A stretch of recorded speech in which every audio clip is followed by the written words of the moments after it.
रूस सरकार ने कुछ सोशल मीडिया एप्लीकेशन को लेकर कड़ा रुख अपनाया है। व्हाट्सएप, यूट्यूब, इंस्टाग्राम, फेसबुक सहित कई एप्लीकेशन देश के अंदर बैन करने का आदेश दिया है।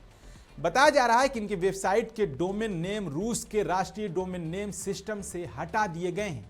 यह कार्रवाई रूस में विदेशी डिजिटल प्लेटफॉर्म्स और मीडिया आउटलेट्स की पहुंच को लगभग खत्म करने की दिशा में बड़ा कदम माना जा रहा है। रिपोर्ट के मुताबिक 2021 से ही रूस ने गूगल डीएनएस जैसी वैकल्पिक डीएनएस सेवाओं के उपयोग को भी धीरे धीरे सीमित करना शुरू कर दिया था। अब ताज़ा कदम को इंटरनेट नियंत्रण की दिशा में बड़ा कदम और एक बड़ा फैसला माना जा रहा है। विशेषज्ञों का मानना है कि यह कार्रवाई रूस में विदेशी डिजिटल प्लेटफॉर्म्स और मीडिया आउटलेट्स की पहुंच को लगभग खत्म करने की दिशा में बड़ा कदम है।